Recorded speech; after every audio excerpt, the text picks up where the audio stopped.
And I'm officially live because it looks like it's just going to be me by myself here in the Scum studio. Hey there, everyone. This is Adam, and since we're continuing with Spoop Month, I decided to just go into another Dark Eras book.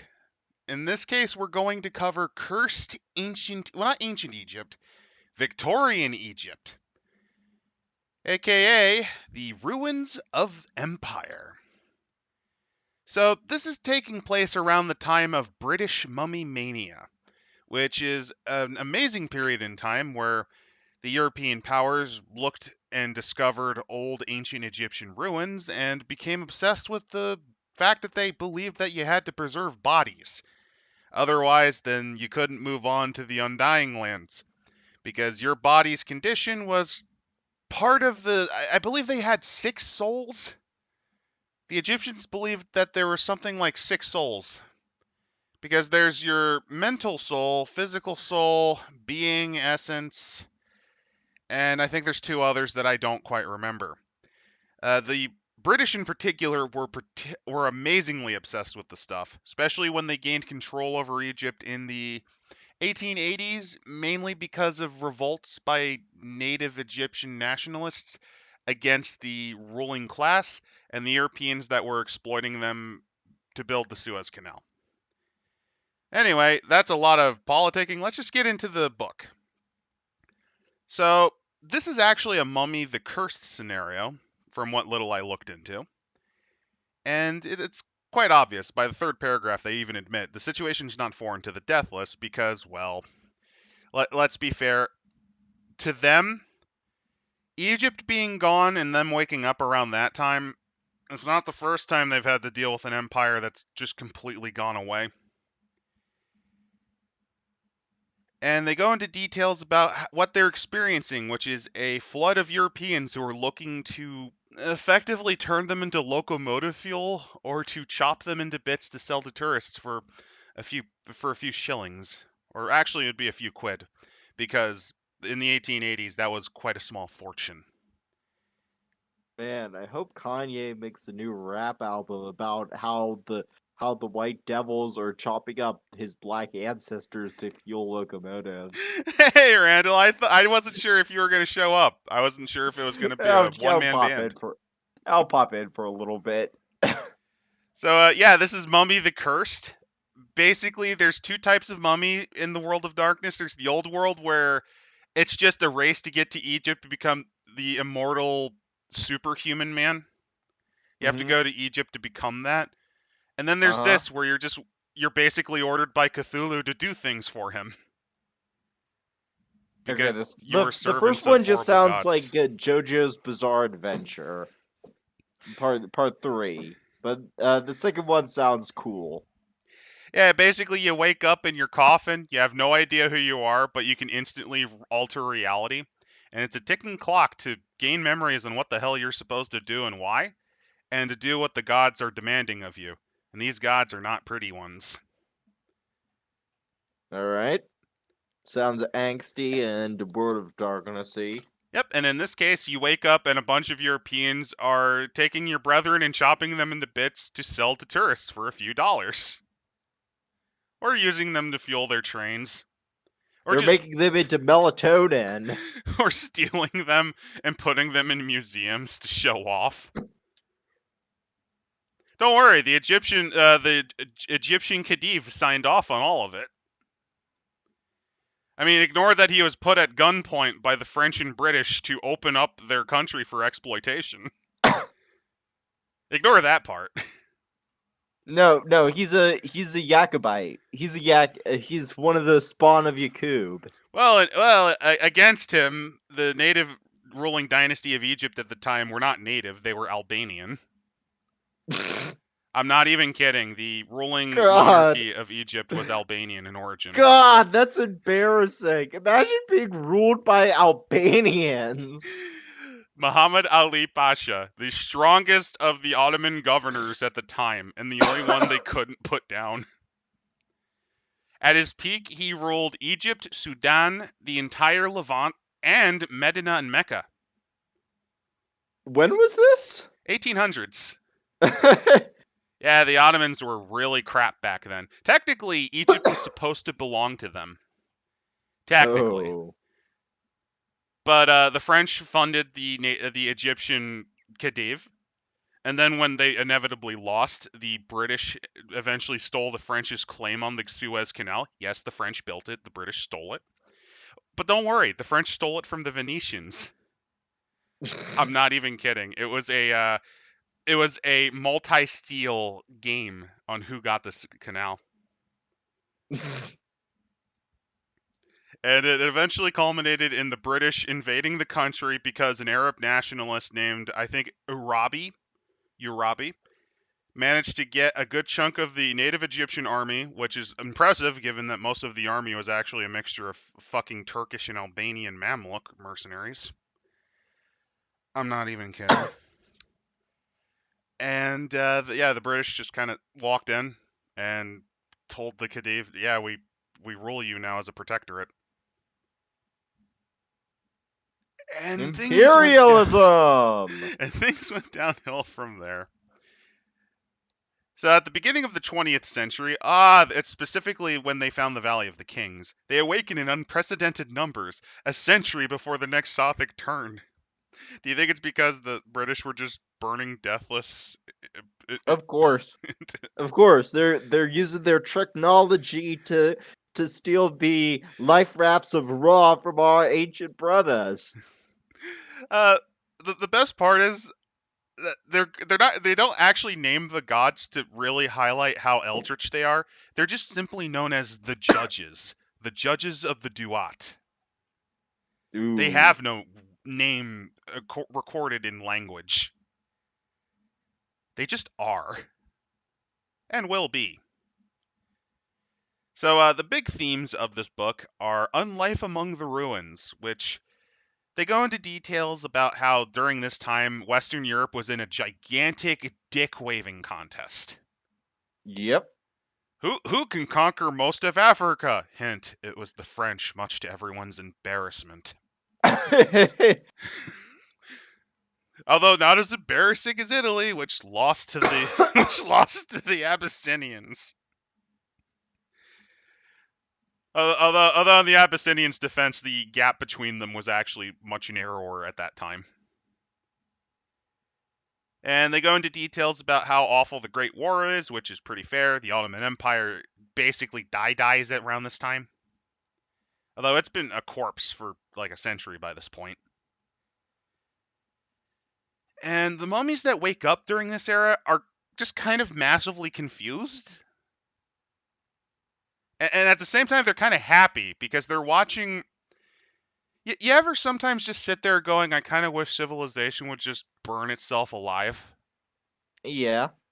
That's what the mummies are doing. They're watching these great weird Europeans and like the Ottomans and all these other powers just destroy themselves over the dumbest of shit.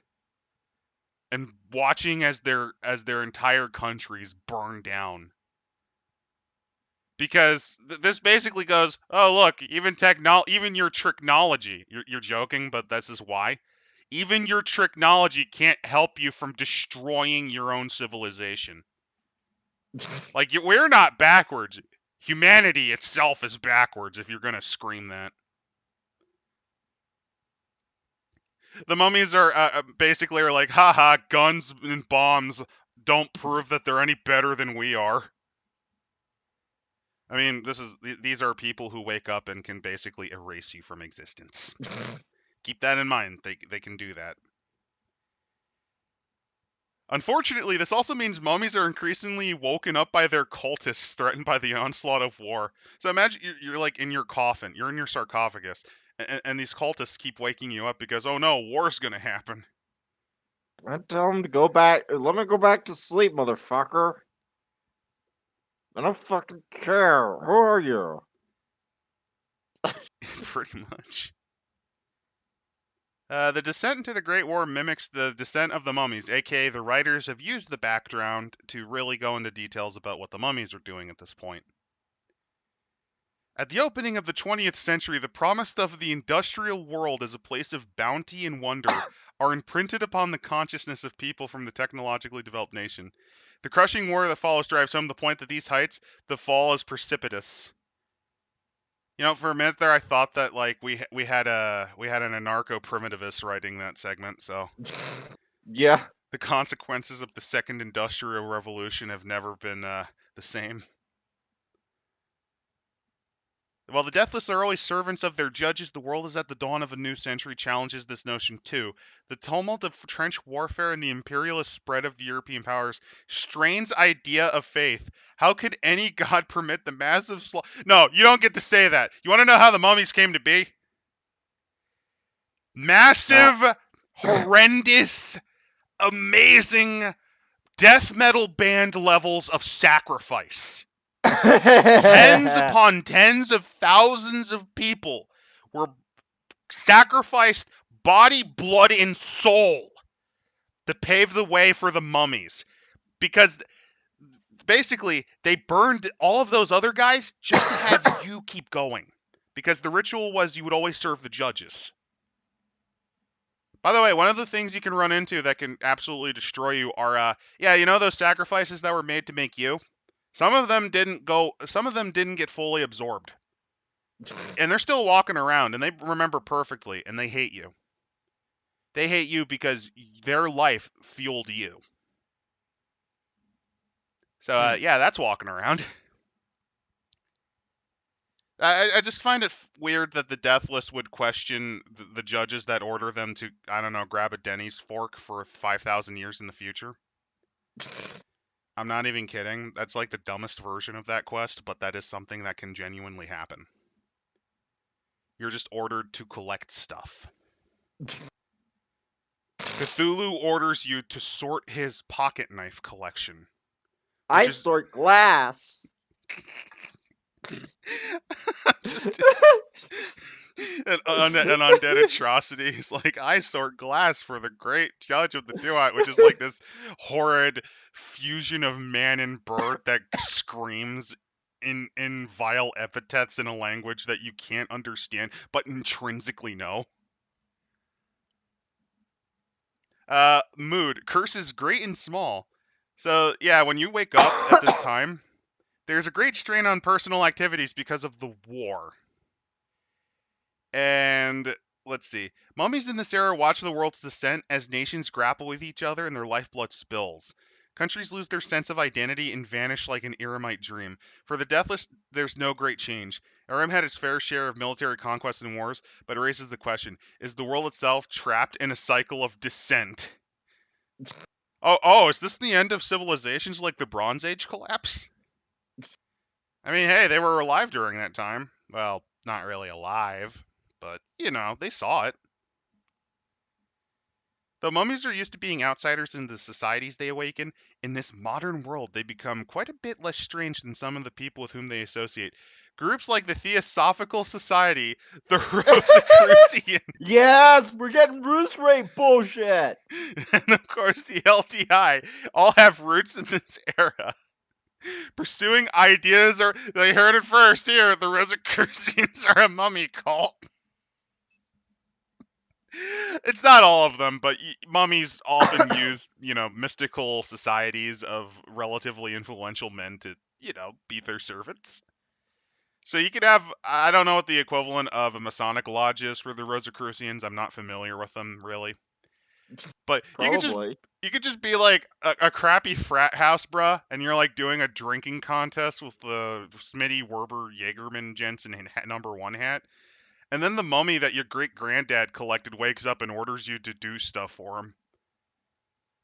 And then Tad, who said no, gets erased from reality. Tad never existed. Not only did he never exist, his parents never existed. That's how powerful mummies are when they wake up. What this is and is not. Ruins of the Empire is a primer to provide you with useful ideas and new rules to fuel Mummy the Cursed based on this period of empires in decline. The focus here is on how the deathless interact with the emergence of the modern world from the ashes of war and the collapse of the old imperial powers. The problem is this is taking place in Egypt, And while the United Kingdom's empire was strained and starting to decline, it was still very powerful. Probably not necessarily the right choice. Now, if this was taking place in like late era Qing China, that would make sense. Mm-hmm. Or like post World War II Britain. Well, the British Empire. Like if this was like 1945 Egypt, sure. Setting: the Western empires. This era focuses on two world powers, the British Empire and the Ottomans, even though they weren't in fucking Egypt at this point. But okay, let's go. Here we go. No, seriously, the Ottomans didn't even have pretensions to Egypt since the 1880s. While mummies can and do head to all corners of the world, both before and during this period, in the prime areas of blah blah blah, Britain, the Victorian and Edwardian eras. Here's all the wars the British got into. The Fourth Ashanti War, the Battle of Omdurman, which is when they were fighting the Mahdi, the Second Boer War, where the British attempted to do naughty things that the Turkish would eventually do in the 1920s and 10s. Another Ashanti uprising. Do they have the War of the Chair? Actually, it might be the Ashanti uprising. I think that's the War of Yeah. the Chair. Death of Queen Vicky, which actually probably made King Edward really happy that he didn't die before her. God, remember, he spent most of his life assuming, well, I guess I'll be dead before my mom will. Summer Olympic Games. Ah, yes, the original curse. By the way, you can thank the French for reviving this curse. The Great Olympics, which single-handedly destroy and bankrupt the entire city's economy they get hosted in. Seriously, look at some of the. If you ever have time, viewers, and Randall, if you ever have time, look up some of the places that the Olympics have shown up in. A lot of them are fucking ghost towns or just completely decaying. Athens, in particular, is quite disgusting, which is not surprising.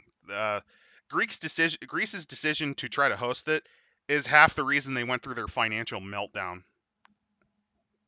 I mean, there's other reasons, but it was kind of the last straw. Let's see. So they go into details about how the British Empire is just at this point amazingly powerful, and they were. They were. Perfidious Albion was at its worst at this time.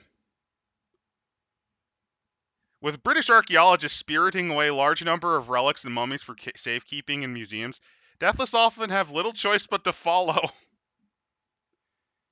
Yep.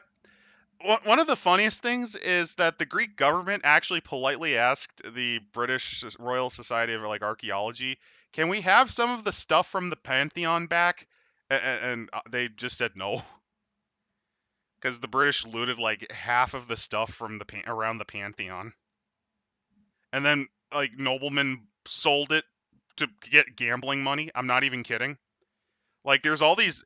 One of the start of the big Greek collection, I think it's London's Royal Museum, was started by a nobleman who was so desperate to get gambling money, he sold all of the stuff he fucking stole from Greece under purview of the Ottomans, who were like, yeah, you can have this garbage. You can have this trash. Here, take our garbage. British Africa, yeah, the British own basically Africa. The best way to describe it is, depending on who you ask, it's either the French or the British who won the contest and who could own most of Africa. And to think, the British campaign was mostly due to some gigantic caricature of Perfidious Albion himself. Ever heard of Cecil Rhodes? Mm-hmm. Did you know that he agitated for so much conquest because he just wanted to build a frickin' railroad? Yeah. It gets funnier. He also sought to eventually plot for a return. I'm not even kidding. In his own personal diaries, he contemplated figuring out ways to reconquer the United States. I'm not even kidding. Oh my god! Like, he was amazing. Lyndon LaRoe was right about everything. He was The at least right. Perniferous Albion is behind all world events. He's at least right about Cecil Rhodes. Like, I think there was actually a panic mongering about Russia at the time because of the fake letter of Peter the Great, which is like, this is our instruction manual for how Russia will conquer the world. By the way, Cecil Rhodes believed in it, and then he believed that the best response was for the British to do the same thing that the Russians were allegedly going to do. Cecil Rhodes was a piece of shit. Let's be fair. Yeah. The Brutes have brought. They go into detail about British Egyptology, which, if you're wondering, was not even started by the British. Much like everything, it was started by an Italian. I mean, a Corsican. I mean, a Frenchman. Let's be fair. Napoleon spoke Corsican, which was an Italian language. The greatest figure in French military history was a fucking Italian. Think about that. Mm-hmm. So you can also thank Napoleon for so Egyptians who are still kind of nettled about what the British did, you can thank Napoleon. So blame the French too. Oh. Because Napoleon was really interested in Egyptian artifacts, mainly because he did a big fight. He fought a lot along the Levant in Egypt to try to, I think it was to try to liberate the Egyptians to screw over the Ottomans. Mm-hmm. And also screw over the British. Details about Sudan, which, hey, they actually show a Kang from Sudan with an Enfield. Well, actually, I think that might be a modern carbine, which they should not have at this time period, but fair enough. Standing outside of what looks to be a mastaba, which is an old-style tomb. I mean, that gives you some good tone right there. We got a We Was Kang's guy standing outside an ancient ruin. Sudan is an African nation that spent much of the 19th century under Ottoman control. It also really wasn't an African nation at the time. It was more like there were several kingdoms, but mostly ruled by the Khedivate of Egypt. They go into detail about the Mahdists, a group of nationalists who enforce Sharia law. Oh, you're not going to mention that the Mahdists are actually a millenarian Shia Islam death cult?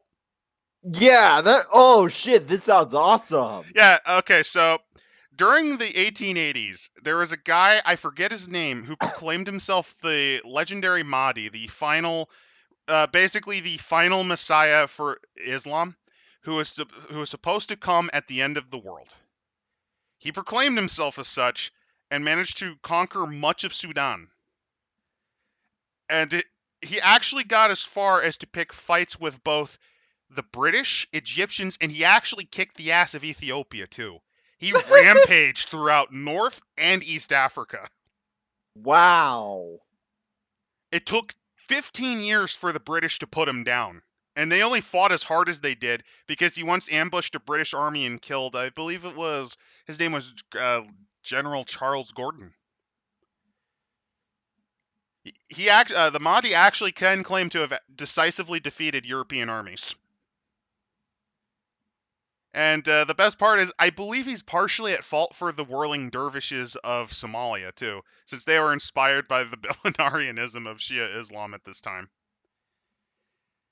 I mean, they weren't a full death cult. They weren't, like, full-on killing everyone, but they were like, the world is not, the end of the world is nigh. We have to conquer and free as much of the Ummah as possible, teach them the true path. Yeah, it took, like, 10 years for them to beat them. Because the revolt started in like 1884. It took 14 years. Wow. And by this point, it's been refolded back under Egypt. Even though at this point, Egypt was really just more of a suggestion. It wasn't really independent. It had the same power as a princely state, which is to say none at all. Let's see, they go into details. In 1924, the British decided to divide Sudan into a predominantly Muslim population in the north and non-Muslim English-speaking population in the south. Mummies will recognize Sudan as a point of interest because its location places it inside or near to the purported borders of Lost Aram. So, Okay, if you're wondering what Erem is, Erem of the Pillars, the Lost City, it's not in Arabia in the setting. It's actually somewhere in the Sudanese highlands. Hmm. So, We Was Kangs is actually fucking canon. Oh, joy. I didn't think about that because I would have assumed that it was actually in Egypt, primarily Upper and Lower Egypt, mainly Upper. But no, I guess it's mainly Lower Egypt and parts of Kush. So yeah, We Was Kangs. We Was Kangs is canon in Chronicles of Darkness. Oh, joy. While Sudan may not have the grandiose pyramids and temples for which Egypt is famous, it actually does have a fairly impressive collection of pyramids, by the way. They're just not as large. Also, fun fact: did you know that Lower Egypt, which is the Nile Delta area, was supposed to have like 3 or 4 of them too? Huh. What happened was they sank into the muck and were stolen by the Arabs to build their houses. I'm not even kidding. Well, not just the Arabs, the Christian and Greeks did it too. I mean, admittedly, some of them just sunk into the earth forever. It's almost like building on loose sand and clay is not a good idea. Summarism might hazily remember from just after the Sothic turn. Okay, so the So Sothic that was turn. when the aliens came down and built the pyramids. No, the Sothic turn in this case is every something like 6,000, not 6,000, 1,680 years. The star Sirius glows really bright, and mummies wake up because that's the gods telling them because they don't have gods to tell them what to do. Hmm. Basically, the shining dog star tells the gods to shut the fuck up and let the mummies do whatever they want. So this is their day off. Essentially, their weird Sabbath against doing anything the judges of the Duat order them to. Sudan is a locale consumed with war even before the Great War begins. Khalifa Abdali bin Muhammad attempted to. That's the Mahdi at the time. Ah. Uh, they're not actually mentioning there were other Sudanese kings besides him. And in fact, one of them was decisively killed, I believe, during the Mesopotamian campaign because he served alongside the Ottomans. Ooh. Or was he? No, it was like some failed Egyptian campaign. I don't remember. So Egypt Mania, which is where they loot everything. Oh, and if you're wondering what LDI is, that's apparently some mummy organization. All right, gotta have the crossovers with the other lines. Yep. They go into details about the Egypt Excavation Fund. It raises money for the express purpose of funding European scholars that travel through Egypt and produce scholarly papers, often with a particularly Eurocentric bend. Oh no. Clearly, they had to, they had to enslave, they had to enslave the Jewish people for their lower levels of melanin.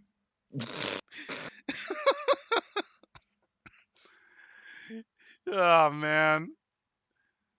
Oh man, there's something magical about reading this. And yeah, basically the Europeans were getting into another dick waving contest if you're wondering because hey, guess what? The Khedive would sign if you just paid him a bit of money. He's like, "Yeah, you could dig up those fucking ruins. I don't care. Yeah, just steal half the building, why don't you? Just give me money for my palace." Well, you want to set fire to this thing? Pointing to him. I mean, sure. Fuck it. Throw it in the train. Meanwhile, the mummies are like, why the fuck are they bothering with this? Why are you this insane? Man, man, people are losers. Yeah, that's the mummy's point of view. Man, y'all are lame. Although when they start looting stuff that came from Irem, they tend to get a lot pissier. Ah. No, you're not stealing this from the Scorpion King. Away with you, Jacobite devils! This ain't your technology! And then all you gotta do is like the jazz hand motions, and they turn inside out. I'm not like that's how mummy works. You start with all the powers of effectively a god, and then as it goes on, you lose more and more power because you're starting to remember more and more. Wow. It works on a ticking clock sort of thing. Don't worry, you just fulfill the objective and then you go back to sleep and then wake up 2000 like 500 years later. That's another thing with Mummy. Like you could have an adventure during the Roman times and then you wake up and like, "Oh, well, why the fuck are there like why the fuck are there weirdos talking about taking me on a train? What's a train?" I'm not even kidding. Like that's the beauty of Mummy. You can just kind of time jump whenever the hell you want. You're getting tired of like, oh yeah, we're tired of doing ancient Rome. Okay, how about we jump ahead to Crusade period? That's getting boring. Let's jump ahead to when Genghis Khan invades. It's kind of glorious in that regard. Yeah. Yeah. Too bad you can't go back though. For Uh, just like a truly messed up schizo you experience. can. You can Yes. run the campaign like it's a schizophrenic nightmare mess. Because the way it works is you start with the modern period or the equivalent of your modern period in mind. And then as your players start to lose power, but they gain what are called memories, you then just take it back to where they gain the memory. And you could do sessions that way. So you could Oh. start, like, let's say in Crusader era, and then, oh, I remembered this thing from ancient Rome. So then you immediately shift it back to ancient Rome with the same group. And then after that, after you do a couple sessions, you shift back, and then you get a premonition from the gods. So then you shift forward to like the Victorian era. You could make it as schizophrenic as you want.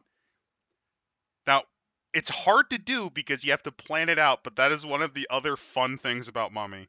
Fun for the DM if you just want to have a drug nightmare. I don't know how you have to have players that are willing to go with it though. Crossing the Ooh. Channel. Before the beginning of the Great War, entering Britain was not really hard. The deathless understand basic principles such as currency and borders, which actually makes them smarter than crypto bros. Yeah. It's just a matter of requiring this currency to cross the borders. The biggest hindrance is time. Yeah. Actually, I don't think it would because transport was faster than it was back then. Even with money being a non-issue, all arisen will certainly raise some eyes in continental Europe because none of the deathless are ethnically Caucasian. So they stand out quite a bit, and that's the thing. I think this is mainly first edition because second edition kind of changed it a bit where it's a little more flexible. So you have stuff like the Incan mummies and like the frozen Iceman mummies now. But originally it was just there was this great kingdom. You were Kangs. It was an Irem. You were all sacrificed to serve as judges to the Duat, servants to the judges of the Duat. So yeah, none of you are ethnically Caucasian. You're Arabic slash African. Ooh.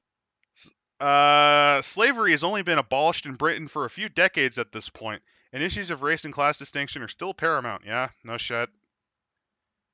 Making travel arrangements is quite hard because of it, and blah blah blah. Travel problems can be particularly eased if the mummy seeks patronage. Well, yeah, basically, here's the thing that mummies can do during this time, right? So you know you're not white, so you just LARP as like some exotic fortune teller or some horribly offensive stereotype. And British rich people would eat that shit up and pay for you to like be on their entourage. You think I'm joking? Here's a dumb fun fact from Russia. Did you know they actually had an entire team of Moors? Like they would hire black people and like basically not white people to dress up in Turkish garb to be their men servants, just to represent their power and their Christian might. Wow.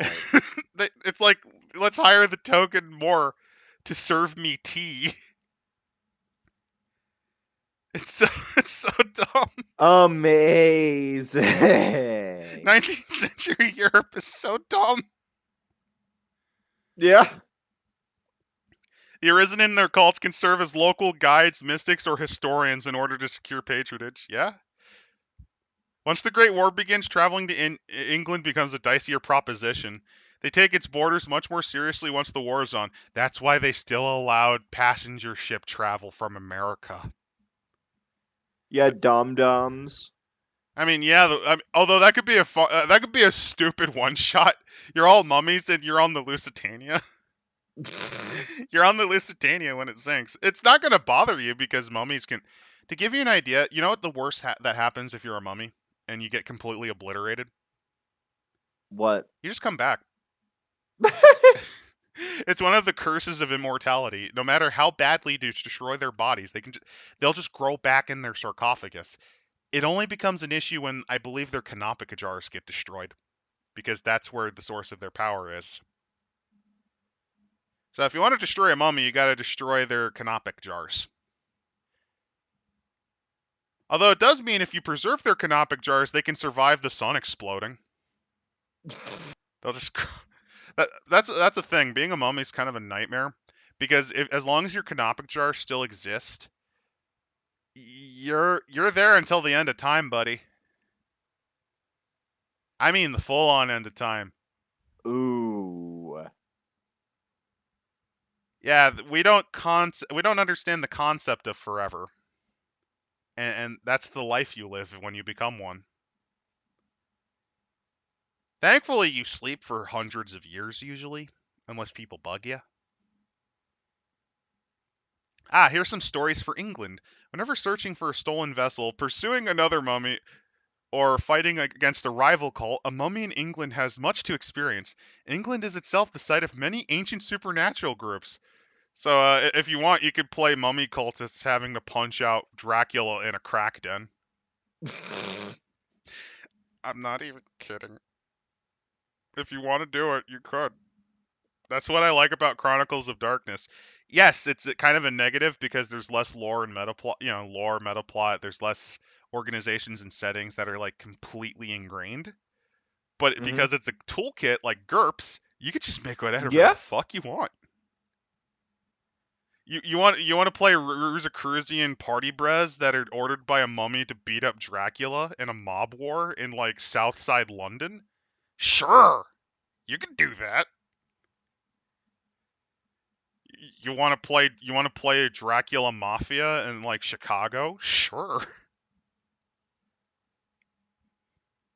Which is exactly like the Call of Cthulhu thing we did a couple weeks ago. Yeah. You could totally do a Hunter the Vigil as that game, where you're mafia that have to fight vampire thralls or ghouls, I should say. Yeah. And the Dawn is just some. I mean, in Old World of Darkness, you could go with the standard Italian mobster Giovanni vampire who also keeps ghosts as his retainers. But in New World, you can kind of make it whatever you want. Nosferatu in a crack shack as like a cartel member. You could have Count Dracula as a mobster. You could have some horrifying Haitian voodoo witch doctor vampire with shadow powers. Just whatever you can think of. So here are some story hooks they come up with. Several vessels transported back to England are accidentally broken or destroyed during a storm, or maybe a break-in. This is in turn creates several lesser Mkata, which I don't remember. That's like with the monster things that mummies have to deal with, I believe. Because it's like the lesser spirits that sometimes that use the same things you do. In Chronicles of Ah. Darkness, in Chronicles of Darkness, one of the things they have is you have an opposing force. For vampires, it's the Strix, which are demonic shadow owls that can puppeteer the dead and may have been their forefathers. Hmm. In werewolf, it's the spirit world itself, along with their psychotic drive because the wolf must hunt. In changeling, it's the gentry, the otherworldly blue and orange morality monstrosities they all eventually turn into in a case of Innsmouth disease. For Prometheans, it's Pandorans, failed creations of their own that are effectively mockeries of what they want to be, humanity. And for Mm-hmm. Mummy, it's the Amkata and other such horrifying entities. Either previous either the previous wave of sacrifices, ancient Irem Chimera war machines they make. So literally technology from the ancient Irem, from the ancient Kangs, and just whatever relics are from that time. Also the judges themselves in a way, because sometimes you just don't want to get up every few hundred years. Sometimes you just want to be dead, you know? Mm-hmm. Sometimes dead's better. Mummy arises premature. These are just story hooks that they give for options. Like, a mummy in Khartoum awakens to the call of their cult, who hope to use their power to expel British troops' involvement and to strengthen the Mahdi cause. Much to their dismay, they discover the mummy is not particularly enamored of the religious fervor of the Mahdi, but is bound to their agenda. No, they're fucking not.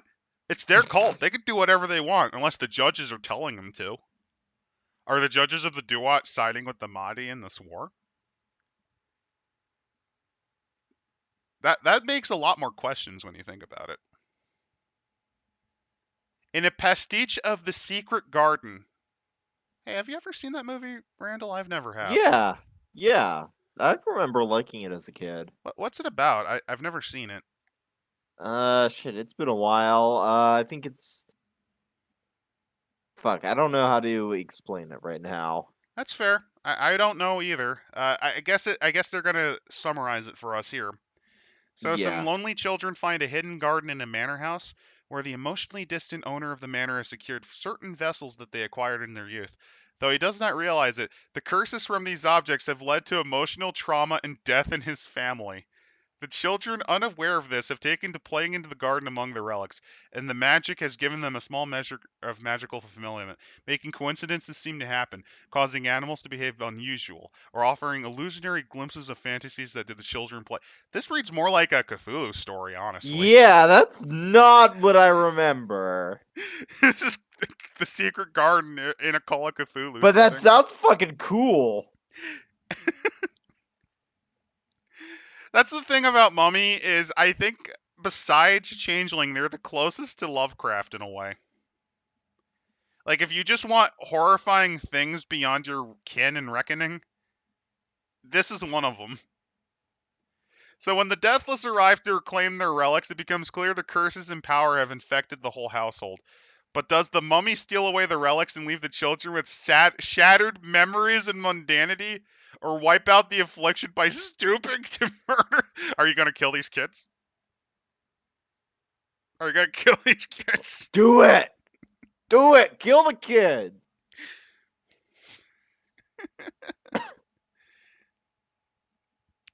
Alright, France, the colonial. Oh no. Okay, so we had Britain, now we have the French point of view.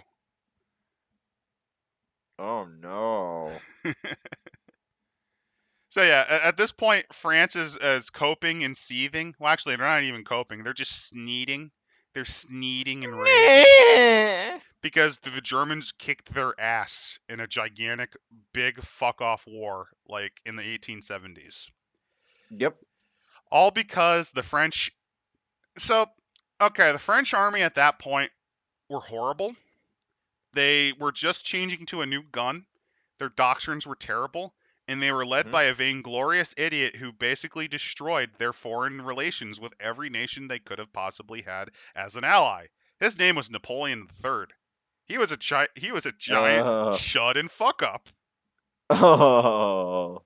Oh, I'm friends with Italy? Well, I might as well ostracize them by protecting the Pope. Oh, I had decent trade relations with the United States. Time to sink that and crash that fucker, no survivors, by invading Mexico. Oh, I was best friends with Spain. Might as well destroy that friendship by refusing to acknowledge their new king that they overthrew. Oh, I was friends with Russia. Might as well be an ambivalent friend. No, I was friends with Egypt. Might as well throw that the fuck away by trying to double team them with the Ottomans. What? Why is no one helping me in my war with Germany? How could I have been betrayed? Everybody betrayed me. I'm fed up with this war. So yeah, France is currently sneezing really hard over Alsace-Lorraine at this time. And here's the best part: France's solution to paying off the German debt was just massive tax hike on both its own citizens and the African colonies they had.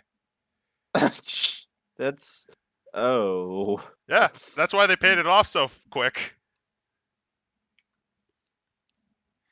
And also that's why they became so obsessed with conquering Africa. Basically, they gained tiny PP syndrome at the time. yeah.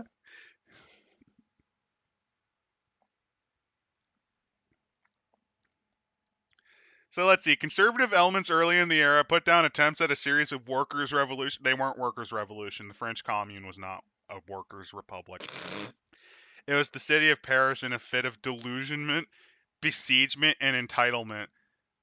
As far as I could tell, it was just Paris being ungovernable, and in the middle of a siege by the Germans, tried to overthrow the empire, and the republic squished them like bugs because they were poorly run by a pack of complete gibbering oafs.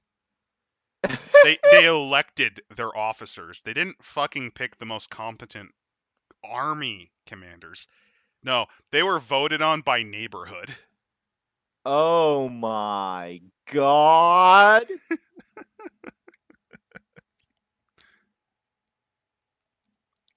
A series of badly failed military endeavors combined with political scandals kept the Republic in a state of internal turmoil. But at the start of the ruins of empire, they're entering the Belle Epoque, a period of new forms of art and prosperity. Over a period of 30 years, the Catholic Church loses a bunch of power in France, and the French government formally separates church and state. The Eiffel Tower showcased a magnificent modern form of construction, blah, blah, blah. Over twice the height of the Great Pyramid. Science and art find a home in France, yeah. This is kind of like a big boom in France, like, even though the government's coping and sneezing. This is like their heyday, Yeah. their second heyday. They go into detail about art, there's modernization, they're trying to eat as much of Africa as they can. Later historians will write that France suffers from a cultural malaise, la décadence, that manifests in moral degeneracy and weakness of will. The mummies see them as just a nation of hedonists and groomers. Base. Based on the Gaulish question. So yeah, France and Africa, they basically own all of most of West Africa. They own a good chunk of Central Africa, and they own Madagascar. Oh, and Djibouti. They bought it. Why they would buy Djibouti? Fuck if I know. No offense, Djibouti, but you're kind of situated on like a really arid and kind of not so great. You're a shithole. You're a Yeah, shithole. your geography is not great, other than access to the coastline. I'm sorry, Djibouti. Oh, they even go into details about the Dreyfus affair. This was a big hullabaloo because this is a fun fact. The French had a massive wave of anti-Semitism at the time, and it Yep. culminated in them basically horribly treating one of their officers because he was involved in a Titanic scandal. Ooh. Basically, a massive series of political and army scandals kept happening. They just keep. You're telling me that the French just kept fucking up? Who'd have thought that the nation that came closest to ruling over Europe as the strongest power and kept choking at the last second would fuck up? It's almost like they're incompetent. So let's go into detail. There's Algeria. Algeria is an interesting one because the French kept trying to get any white person, mainly Italians, as possible to settle there, because it was supposed to be a settler colony. Hmm. Mummies who dealt with the Mediterranean Europe in the prior Sothic term are likely to pass through Algeria. Blah blah blah. As a result, mummies and cultists in the southern parts of Algeria can still find rural communities that pay homage to Islamic tradition who deeply resent the French incursions. Eventually, the French co-opt or execute many of these local leaders, but this simply gives mummies more reasons to wake up. Tunisia. Oh, Tunisia was an interesting one. So, fun fact: the Italians got fucked on this one. The Italians spent, I think, 20 years establishing strong economic treaties and merchant communities there, and then the French just kind of walk in and saying, "No, what's up? It's Wait, our state where? now." Tunisia. Tunisia? Yeah. Okay. In fact, actually, that was like one of the things that got Mussolini angriest. Like, of all the ones, besides them not getting the Dalmatian coast, it's the French cucking them out of Tunisia. Wow. It's why they so desperately attacked in Libya, because they wanted colonies, and there weren't much opportunities left. Yeah. It's also why they tried to pick a fight with Ethiopia and fucking lost. Yeah, Tunisia was part of the Ottoman Empire, but honestly, it was kind of its own thing at the point. During the Third Safavid term, Tunisia was under Eastern Roman control, but only because it was reconquered recently from the Vandals, yeah? The Ottoman Empire, the sick man of Europe. So, yeah, the Ottomans at this time, the only way to describe their nation from 1800 to Trash fire. Trash fire. but it keeps happening. It's like the meme falling down the stairs. It keeps happening. It just keeps happening. Oh, fuck. Oh, fuck. Ah. Let's see. They had to finally put down the Janissaries once and for all. They got their asses kicked by. Actually, at one point, they almost completely dissolved. 1816 to 1822. The revolt of the Pashas, because Muhammad Ali, the Albanian who eventually became king of Egypt, he might have been the strongest of them, but there were other people that also almost kicked the Ottomans' ass, and they worked together on this. There was, oh, I forget his name, but there was the Pasha of Epirus, who was the richest man in the Ottoman Empire. He also committed some of the greatest atrocities in the Balkans at that time. Oh. There was that guy. There were the Pashas of the interior portions of Turkey, as well as parts of the Middle East. And some of them stayed loyal, but basically, were it not for the great powers kind of stepping in and helping a bit, yeah, the Ottomans would have been fucked. The Ottomans would have really been fucked. Ooh. And then after that, they had the Greek War of Independence, which, by the way, the Greeks went through 2 civil wars during their War of Independence. And they still won. Well, mainly because the British stepped in and told the Ottomans to give up. And the French and Russians did too. Basically, the Ottomans had a good chance of beating them, but then the British, French, and Russians told them no. Just for the Turkish nationalists who are feeling pride at beating up the Greeks at that time, reminder: you then lost the first Levantine War with the Egyptians. You got your ass destroyed by them, completely and totally fucking wrecked, to the point where the great powers had to step in to save your pathetic ass. I'm not even kidding. The Egyptians beat them so fucking hard that Britain had to step in to save them. Mainly because you know what the Egyptians did? They got training from the French. I know that sounds counterproductive, and the French are no, the French were always militarily far superior to the than the myth of people thinking Germany was ever good Yeah. and that France was always terrible. No, it's the opposite. France was usually among the best fighters in Europe. And reminder, this is like right after the Napoleonic conquests. What the French monarchy did was they sent Napoleonic officers to train the Egyptians. the guys who actually fought in La Grande Armée. Mm-hmm. There's a reason they beat the Ottomans like a redheaded stepchild. Let's see. Then after that, there was the Second War, which the complete reversal because the Ottomans actually started reforming their army at this point. They went into horrible debt doing it, but they pulled it off. Then there were the great series of Russo-Turkish wars.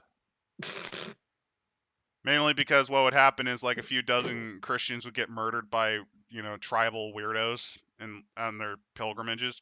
Russia or France would say, "How dare you invade? How dare you?" and invade them, and then Britain would save them.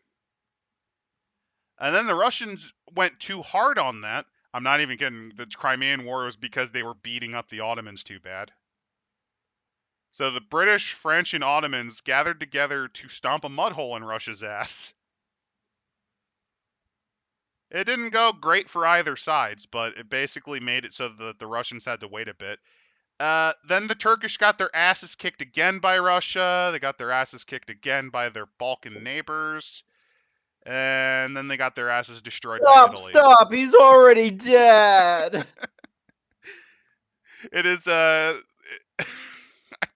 can't describe to you how their entire nation can be described as, and then it just gets worse. And then it just gets worse.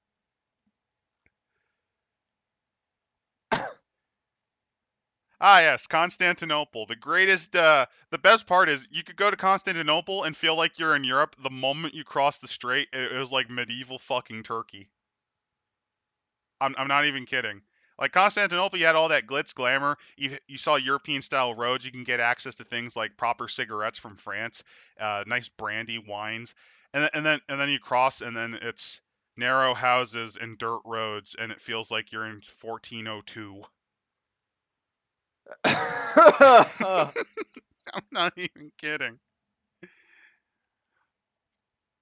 Constantinople's a grand city in the process of modernization. Though the Sultan's conservative, the promise of wealth and benefits of industrialization are a potent lure.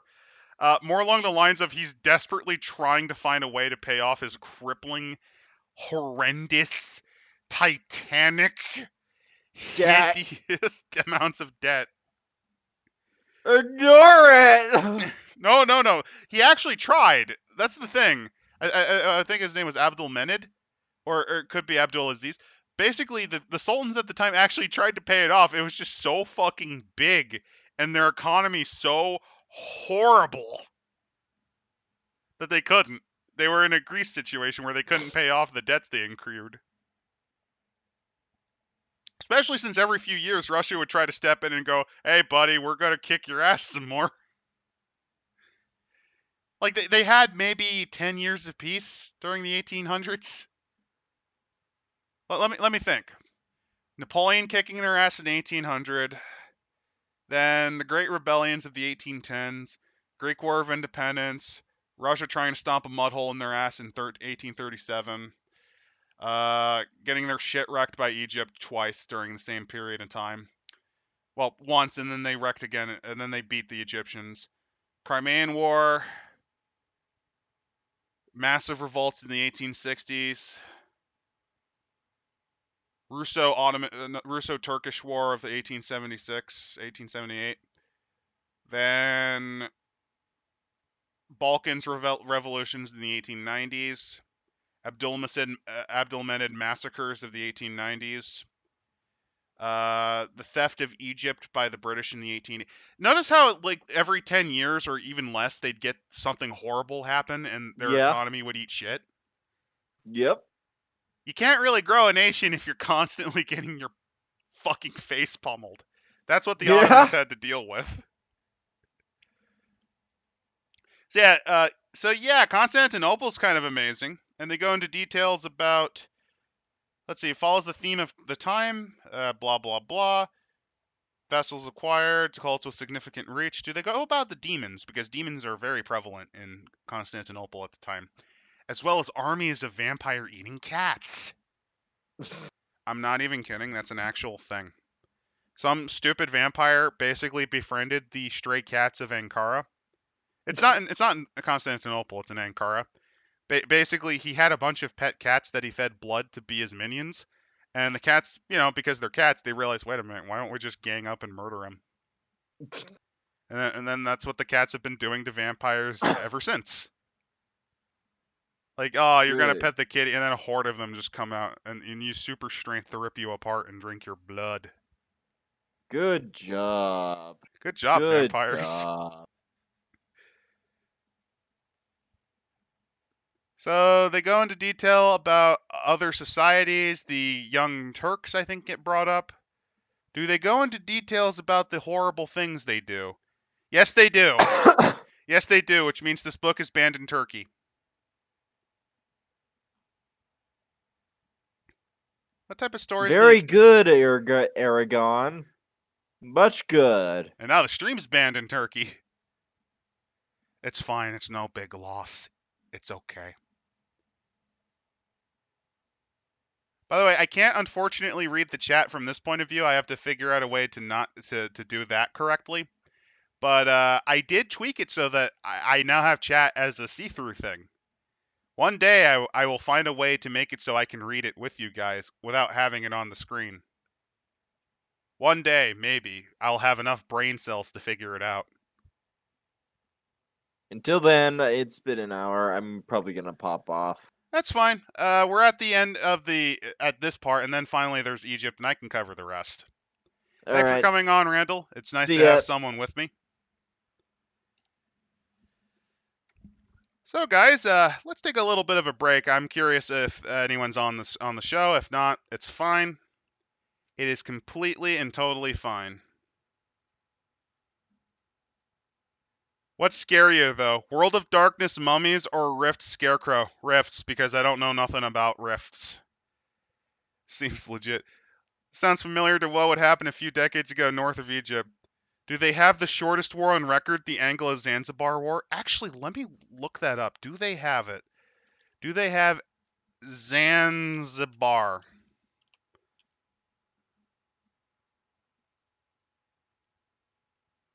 Come on, PDF reader. I believe in you. I have strong beliefs that you will find Zanzibar. Zanzibar is actually an interesting nation just because it formed entirely because the Sultan of Oman just chose to want to live there. Effectively, he got so obsessed with sitting around in Zanzibar and the glorious market town and the leopards and the slave trades that he kind of split his realm with his sons.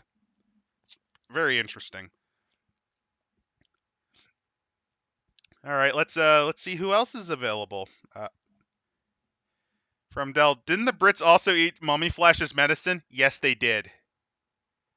Wahhab? No, Imsit, they weren't Wahhabists. They were actually Shia. Wahhabism is a Sunni school of thought and is native to Saudi Arabia. You can thank the Emirate of Nejd for producing it as much. Yeah, Imsit, you could totally cosplay as Nyarlathotep as the Black Pharaoh. You could totally do it, and it would work fine. All right, let's get back into this. So here's some stories for the Ottoman Empires. The mummy wakes up in Constantinople, only to discover that his cult has converted to Islam. While the mummy may not care about this relatively new religion, the cult has other ideas. Alternatively terrified and fawning, because they've come into contact with a competing cult of traditional Eremites. The character's cult has awakened the mummy and with instructions to destroy the other cult, including their mummy patron. A directive that puts their arisen's duty to obey the cult, which is not how they work, although it might be how it works in the original first edition. I could be wrong. It's possible first edition Mummy did have the cult force you to do things. Mea culpa, I'm more familiar with second edition where it feels like you're more the leader and you order them to do things.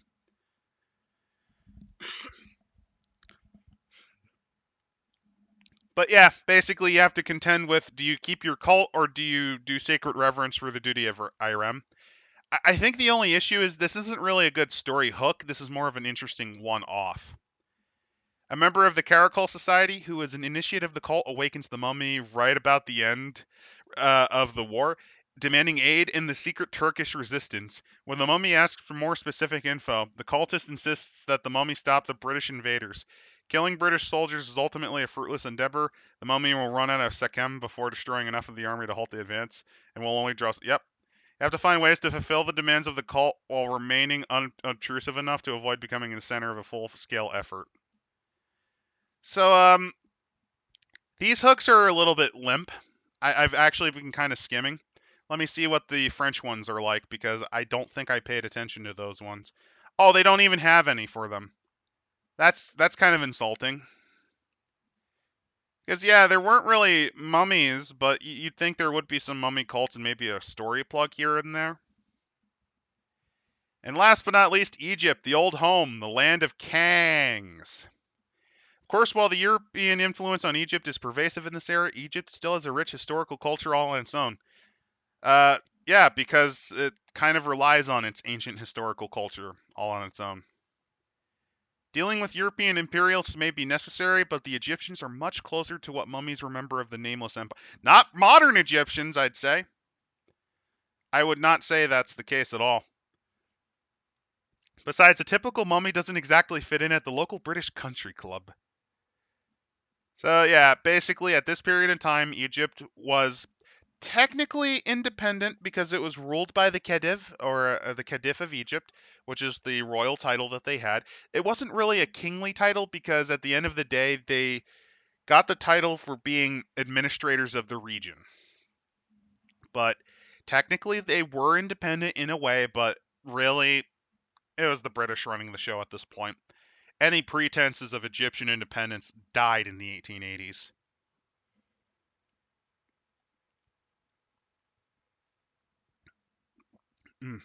And for those wondering, I'm currently enjoying strawberry lemonade. I decided to have something nice and tart to go with this. Now, if only I had mummy flesh to cure what ails me. That'd be really nice. So, around this time, the Department of Antiquities gets formed, mainly because of the sheer amount of plundering. Although it's also kind of a dumpster. There's a good odds that when you wake up as a mummy, you're going to be in the Indiana Jones warehouse. And they actually even give details on some of the figures of the era for the Department of Antiquities. For example, the head is this guy named Jacques de Morgan, and they go into details about what he has abilities of. And they tell you who replaces him, and who replaces him, and who replaces him. They go into really strong details about this, which kind of makes sense, but also it's nice that you have it. It just kind of feels a bit weird compared to, well, compared to the other stuff that we've covered. And they also go into the Museum of Egyptian Antiquities, which that's another thing. The Museum of Cairo was built up around this time. And they go into details about the museum itself because there's not entirely a non-zero chance that you will wake up there too. And the famous treasures of Tutankhamun. Here we go. So here's the thing about how famous King Tut really was. If you actually look at the Egyptian historical records, like the actual records of the Egyptian dynasties at the time, Tutankhamun was not really that impressive of a king. In fact, he only ruled for like 6 years. He was kind of irrelevant. Honestly, his father outshadowed him. And here's a fun thing. Tutankhamun is the result of kind of the end of a dynasty, but also the end of an interesting religious idea. So Tutankhamun's father was actually another very famous pharaoh. This one I'd say actually is more relevant and interesting.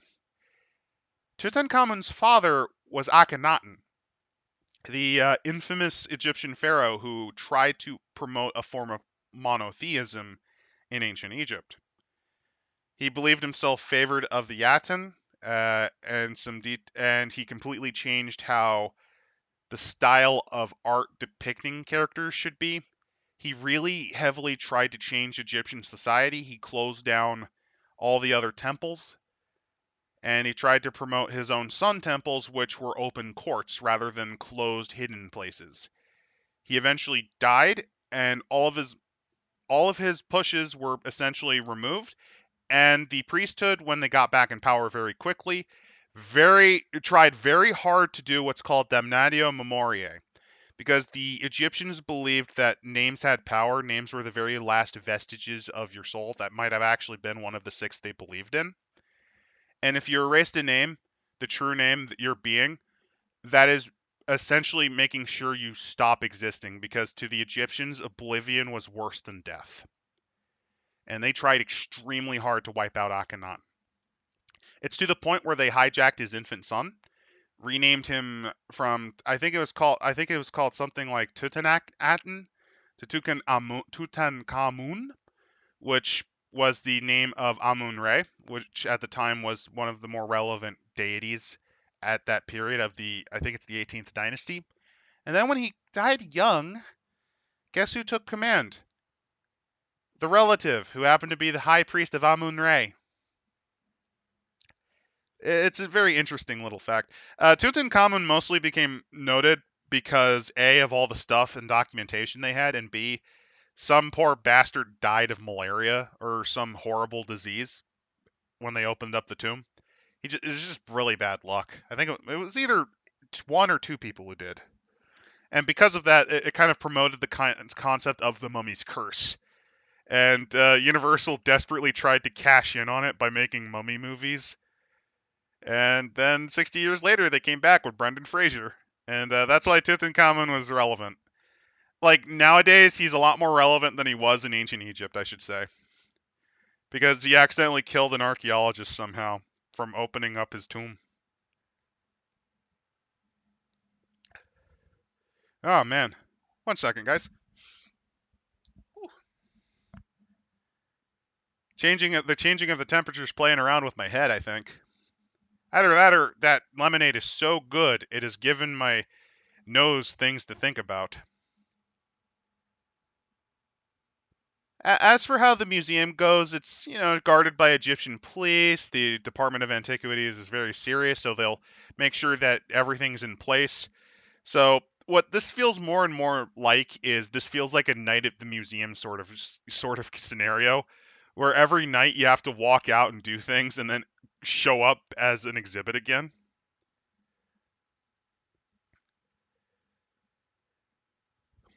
And if you try to be stupid and, I don't know, rampage through the museum, you're almost certainly going to be destroyed by the police.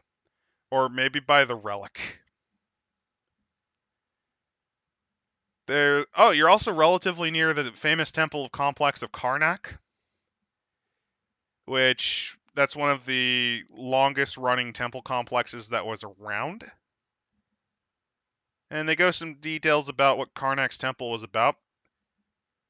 Mummies who visit Karnak quickly notice three things. First, any mummy who stands in the great hypostyle and faces east as the sun rises refreshes 1 point of each pillar, which is their abilities, I believe. And the alignment of the positioning of the pillars are not accidental. Any utterance cast while touching one of the large obelisks gain 2 bonus dice added to the Speaking Arisen's dice pool for the effect of the utterance. And any mummy who sets foot in Karnak must make a descent roll 24 hours later, and another such roll follows every 24 hours. It's so powerfully Egyptian, your body can't take it. Similar to Amarna.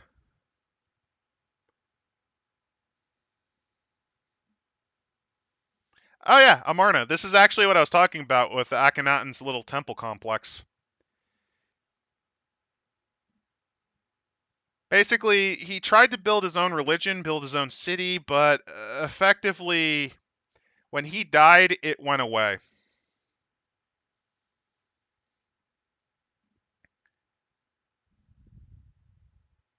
As for what the mummies believe, they go into details about it. See, Akhenaten wasn't just trying to defy the priests. In Chronicles of Darkness, he was trying to reopen a door to the sky, which is a connection to. I don't remember what the Shanyantu are. I kind of wish that Tech Priest was here. He's a lot more knowledgeable on this than I am. but effectively it's a major cosmological entity or figures in Mummy the Cursed. And Akhenaten was trying to play around with bad juju. And when you play around with bad juju, it's not necessarily great. And yeah, they go into detail about it. The reason the priests of Egypt spent so much effort destroying and dismantling Akhenaten's work are twofold. Obviously, the priests needed to discredit his Aten cult to keep power, obviously. But yeah, they go into details about. I'm trying to figure out what they're trying to go into. Basically, the sorcerers are trying to gain power, and this is a way to try to force them to not gain power, because playing with magic in the world of darkness is not one to screw with. And last but not least, the pyramids and the Sphinx. And I could have swore there was an interesting gimmick with the Sphinx where it's not a good thing to be near it.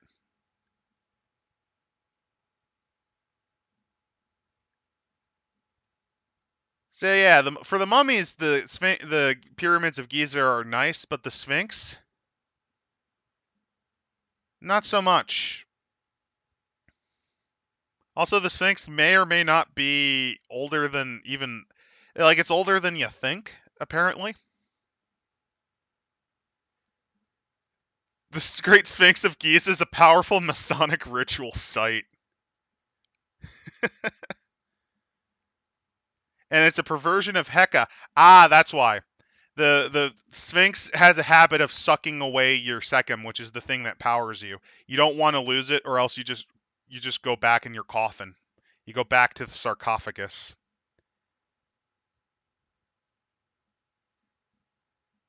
And last but not least, we're going into Mesopotamia. And give me a second, since I'm seeing something silly on the Discord. I don't know what it is.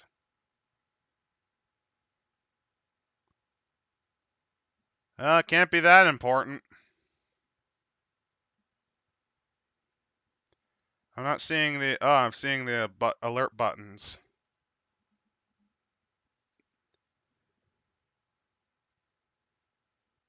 Oh, the chat's not rolling up. Hey, chat, are you rolling up? If not, well, we're experimenting, and I'll just go back to the old format.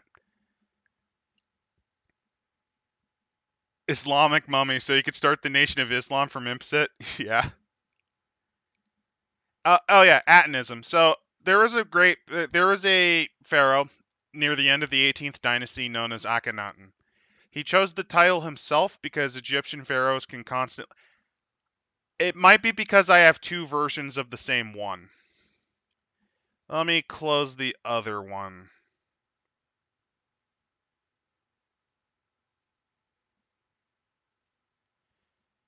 If it isn't, don't worry. This is just me trying to make it more like this was me just playing around with the chat function to see if I can get it scrolling around.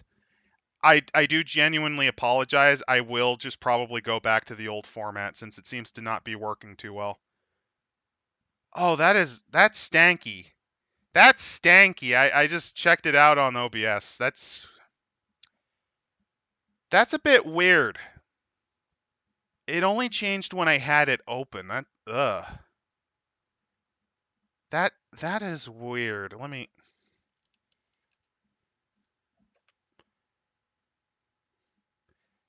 Well, I learned something new. It might just be because I didn't have OBS open on the main thing. We'll see. We'll see it. We get better every day. Don't worry, guys. Don't worry. Also, if it does scroll when you guys type in, that's fine. It might do that now since I apparently had two open chat windows. That might have been what was doing it. Might not. Might just be just how OBS just records from the chat window.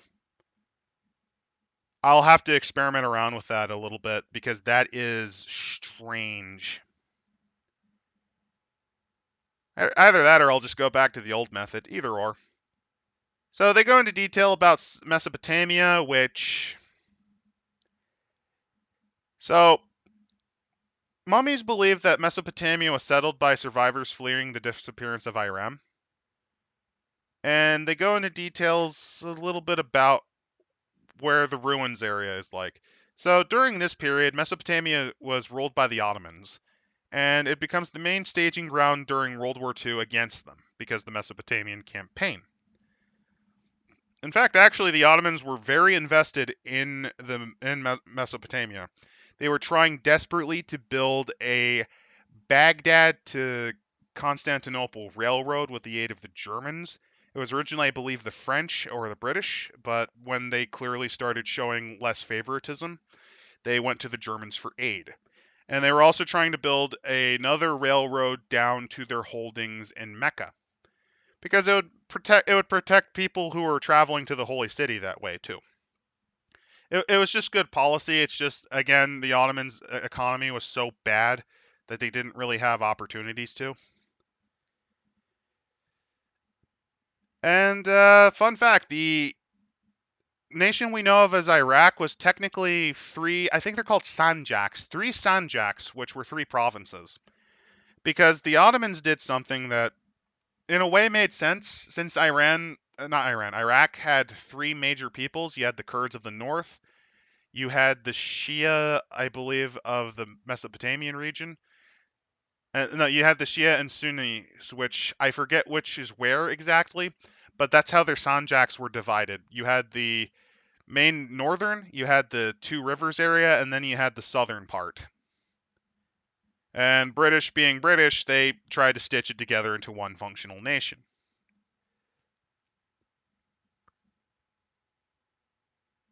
And as for why the British put so much effort into that, they actually mention it in the World of Darkness and the Chronicles of Darkness book in here.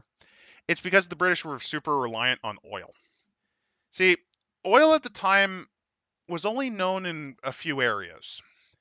They knew oil was in Persia, and they knew oil was in Russia, in the Baku fields. And there were other oil deposits that were found, but these were clearly the largest. Since the British had oil fields in Persia, they didn't really want the Ottomans to kind of cross the border and invade that. And while they never owned Persia fully, or Iran, I should say, they did have control over the deposit, the Abadan fields.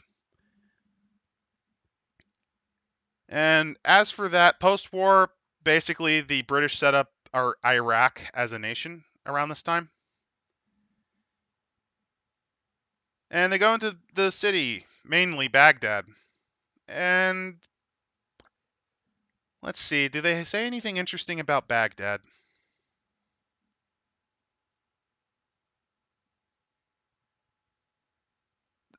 Mostly that it's just kind of weird. And then it just kind of goes into a big summary of World War One, and just gives you basic points for those who are unfamiliar with how World War One works. Hint: it's a big load of nothing and a lot of dead bodies. Basically, Germany advanced really hard, really fast early on in the West, got locked down right outside of Paris. The French managed to shrink it down, and then about 3 years of bashing each other in the face until whoever's skull broke first would win. In the East, it was more flowing, but that's just because the Austrians and the Russians had a contest to see who was the most incompetent army, and it made the Germans actually have a pretty easy time by comparison. And don't get me started on the 20 billion battles of the Isonzo. It's quite horrific. And as for the Ottomans, it's more, they just kind of slowly lost. They did fairly well, I believe, against the Russians, but other than that, they got their teeth kicked in by the British. It took a while except in Gallipoli, which that was mainly just due to horrible incompetence on the British's part, on the British war efforts part. To give you an idea, there was a mix of like last minute reinforcements by the Turks, and then also the British absolutely fucked up by admitting that's where they were going to invade. And that is why Gallipoli was such a dumpster fire. But yeah, they go into details about the Great War. and how it brings its own sort of horror because it's the end of nations. And they go into how Germany was treated too harshly, when in reality, there's two ways you could have treated Germany in World War One: slap on the wrist or Germany delenda est. That's kind of the thought nowadays by historians, that they were treated in that right capacity of they were not crippled, but they weren't slapped on the wrist. It's that kind of worst middle ground possible. While the deathless may not have a specific opposition to fascism, which at this point it's like literally the last year, but okay. As the Shianyatu, oh, that's the judges of the Duat, were near fascist megocracy, the situation becomes awkward for deathless in Central Europe as rising nationalism increasingly casts them as outsiders on occasion when they awaken and deal with mortals. So you heard it here. The mummies here are fascists, or at the very least, they're not opposed to a fascist regime. And they're massive anti-communists. They understand the concept of workers getting rights, since a lot of them were servants or workers. But the way the Soviet Union works, oh, especially because of the atheist nature.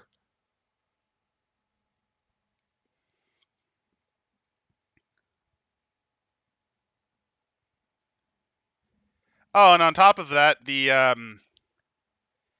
they're used to, for some reason, great world-spanning empires with a sense of purpose, and now they're apparently worried about that, even though they're still around. They've just been damaged. But okay, that feels a little bit weird. And they give you some stories here, like soldiers stumble into a small village, and the villagers turn to you for help. And one of the soldiers has a strange relic, and they were sent to meet with another group. Mummy leaves the war to see a more stable society, the strange new lands of the Americas. And on top of that, they go to America. They have to hide in the boat. You have to hide in the boat. It's one big wacky adventure of like donning mustaches and finding coffins to sleep in. That's amazing. Mummy wakes up from poison gas.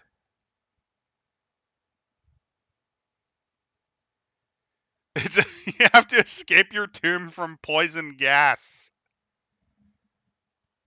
Okay, I'll admit that one's kind of this one's probably the most interesting because there's just some weird stories you can do. I in particular like the shenanigans on a boat. Kind of ruins the mood, kind of ruins the theme, but I'm just envisioning the mummies desperately like putting on more and more ridiculous disguises. The deathless, the guilds during the fall. So if you're wondering what the guild halls are, they're your equivalent of your organizations. Or no, I think they're either that or the equivalent of like your vampire clan. I always get them confused since I've never gotten the opportunity to play Mummy the Curse. So the main ones are Makep. Then there's the Mesin Nebu. Then the Shah Hebsu Sumanet. And then Tef Havi, because Chronicles of Darkness was always, you know how it's usually rules of 3? Chronicles of Darkness was obsessed with rules of 5, especially early on. So how the Makep are doing? Effectively, they are trying to put up a unified front. They try to cramp down on ideological corruption. They tend to be skeptical of places with things like democracy. And they're trying to make a world government. Oh boy. But what happens is, to them, World War One's the worst thing ever, and they have to deal with that.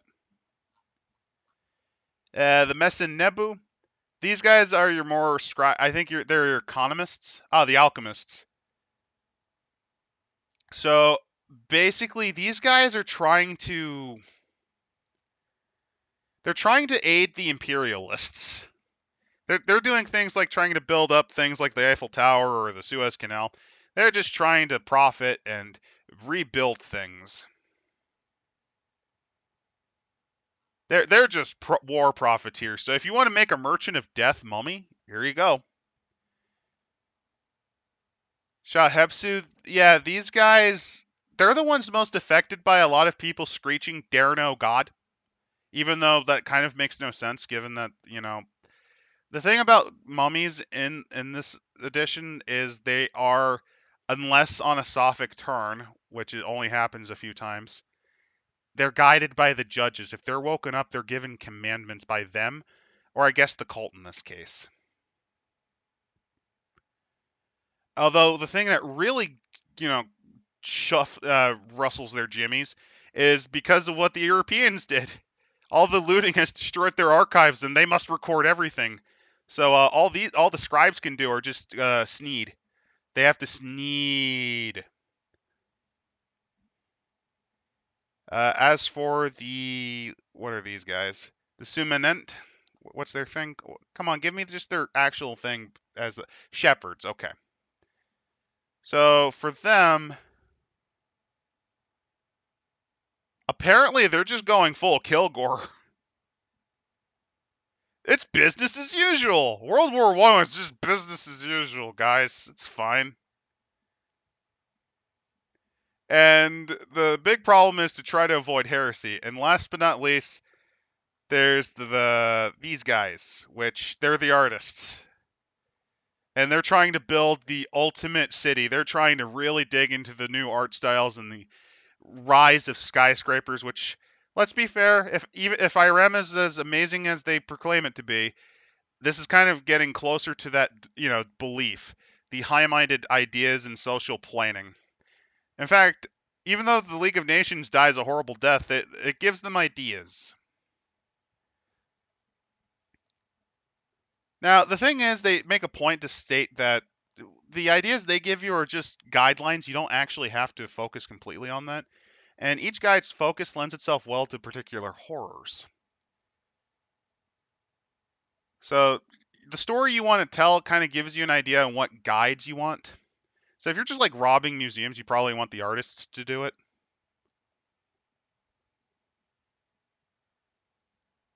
And as for character creation, the skills in the era, the ones that mostly changed, most of them are the same. But Brawl and computer don't exist because computers, they exist as mechanical slide rules, and that's about it. So instead, they have Enigma. That's their go-to for whenever they don't have a period where you can use computers. And since there's no real martial arts, which is kind of bullcrap because there are martial arts, there's just no kung fu. They just kind of put it under brawl. I think it's a little bit offensive because the Europeans do have their own martial arts. For example, there's stuff like savate, which is a type of kickboxing. There's sambo, which is traditional Russian wrestling. I just feel like they're full of crap, if you get what I mean. And as for that, most of it's about the same. There's a couple differences, like you're not really going to get your hands on a Tommy gun. Medicine is a little bit different because you're missing things like penicillin. And science is a little bit wonky.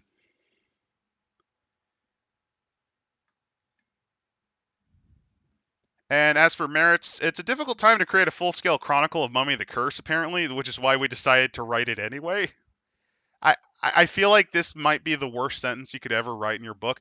This book's kind of like me just trying to justify why I should write about a book about the mummy. Uh, to me, that's kind of bad writing there. And because of that, they give you new merits to kind of deal with the fact that you're not getting the full period of time that you're supposed to get. And here's the appeals. Here's the ones they give you.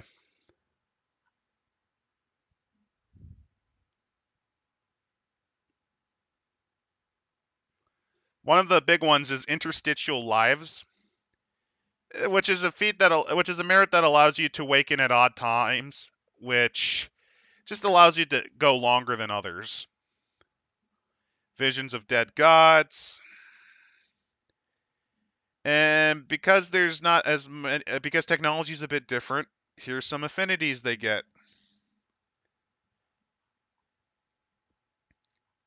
And it's interesting, but at the time, I don't know mummy as well.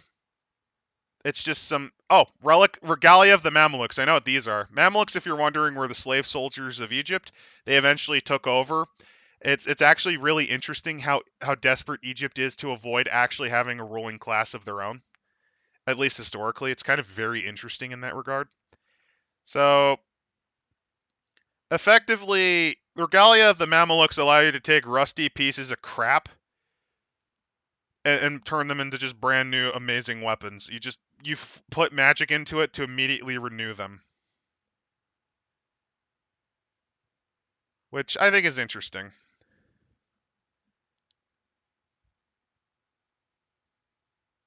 And as for the Chronicles of Ruins, this is just some advice on how to tell stories, because traditionally, if you're telling a mummy story, most of your story background will take place during a Sophic turn, which that only happens like every 1600 years. And we're short of this one. We're short of the Sophic turn. This is them trying to say, well, here's how you can maybe tell stories. The problem is, because of that, you kind of need the Mummy the Curse book for this to really do as well as it can possibly do. Which, hey, that's fair. That's the same for all of them. I'm just pointing it out that it seems to lean a bit more on you knowing Mummy intrinsically than the others do. Which I think it might be because I know the other books better, so I'll be fair. It's probably because I know the other books better than this. So I have no idea what a pyramid chronicle is or how that works. My guess is it's supposed to be kind of almost episodic. And because of that, you can't really figure a set series. You can't do a long form game with it. And as for challenging the future, players in the Ruins era can easily change the course of early modern history. So you can keep the Ottoman Empire propped together. And without that, the Republic of Turkey might never form. You could also do things like prevent the creation of Israel. Which, no, please, Susan, it's not me saying it, it's the book saying it. I'm not the one who said it. The Central Powers could win. And here's some allies and adversaries. Last Dynasty International, which is the organization besides the Rosicrucians who are basically dealing with you. They essentially turn your magic or your corpse into medicine. So, yeah, they just eat mummies to gain power. It's not a corporation at this time either. It's a dangerous psychotic cult.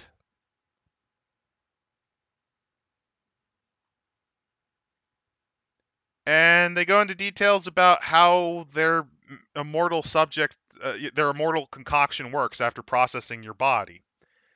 And then there's the Rosicrucian Order. It's not the actual Rosicrucian Society. These guys are a splinter group that's even crazier. And it's not a rogue cult. No one claims for their existence, and they're just trying to hoard relics, it looks like.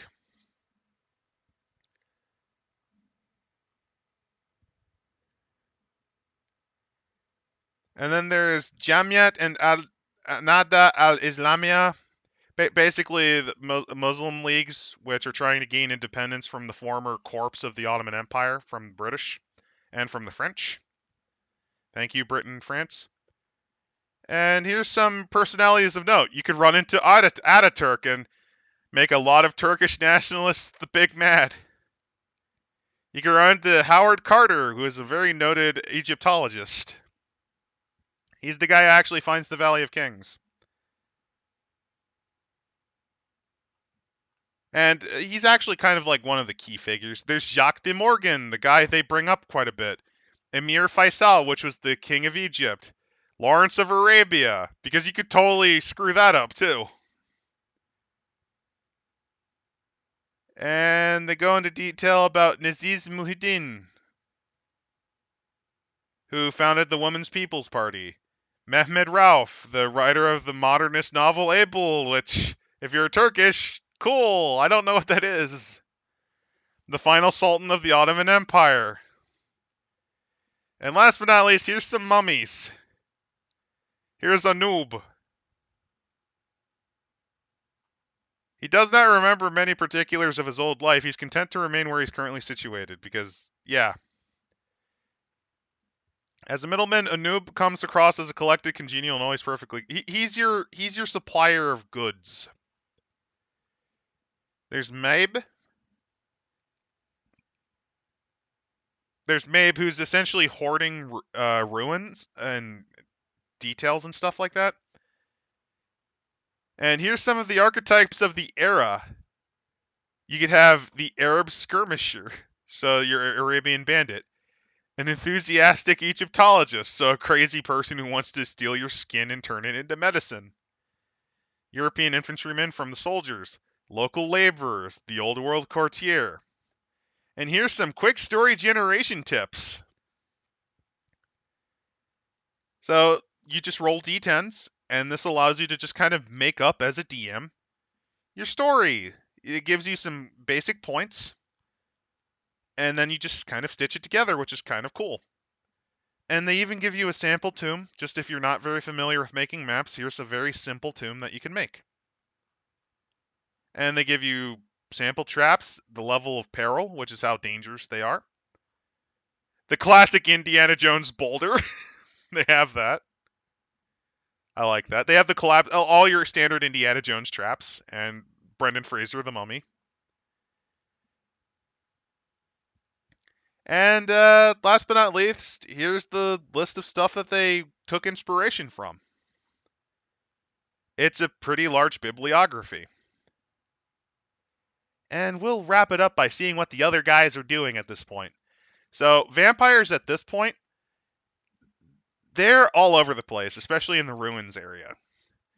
There's a lot of opportunities for vampires to make, since there's a lot of missing and injured people that you can get blood out of. Things are collapsing. That's a lot of power play you can make. Werewolves are on the move because, yeah, the early 20th century, werewolves also go through a horrible war because the pure, which are the crazy ones, are plotting to destroy, I think, all of humanity. And last but not least, another really friendly one that they have are mages. Basically, mages and mummies go together like peanut butter and chocolate. So in this case, yeah, they're around.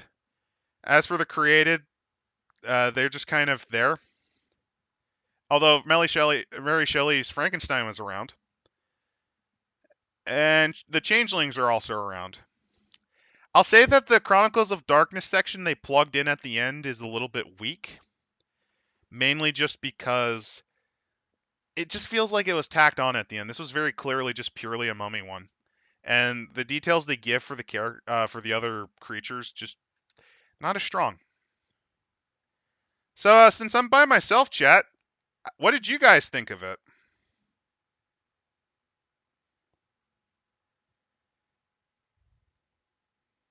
By the way, did the chat improve when I closed the bar? Did the chat improve when I closed the second copy? If not, that's okay. It just means that I have to rework things.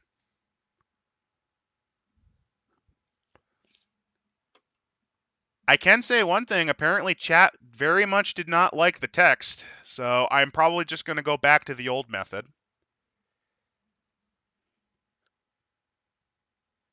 Mummies in the trenches sound epic. I like the mummies on the boat because that actually feels like a goofy, fun subplot. Hey, Greg showed up. Cries in Austria, Hungary. So Impset, you liked it? More events to explore outside of Egypt? Yeah, I think that would have helped. The scrolling didn't work. That's fine. The text didn't show up properly anyway. I wanted to try to experiment to be a big boy, be a big boy streamer. It looks like I'm gonna have to actually dig into Streamlabs. I didn't really feel like doing that because that takes time to set up, and Lazy. But it's nice to know that this experiment didn't quite work out. We just get better and stronger each and every time. So yeah, next week on Spoop Month, I know that Greg has a specific vampire book we're going to cover, and that should be pretty cool. He's had his eye on this vampire book for a while, so we're going to definitely take a look at that. Before I head off, as for my opinion, I think this is a very nice, informative little book.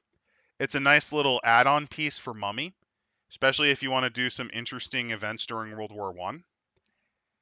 And I like that they just straight up say, hey, you could just take a hammer to history and just make the goofiest alternate history you want. You want the events of Kaiserreich to happen? Sure. Your mummies can single-handedly, take Europe and bend it over. Which, hey, that is true. Mummies are very powerful when they wake up.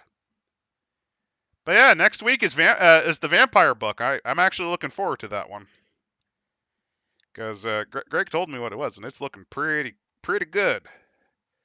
And hopefully there should be more people next time. If not, I can tell you this: at least chat will be working at that time. So with that in mind, have a good night, everyone. This was a nice little experiment. This is Adams signing off.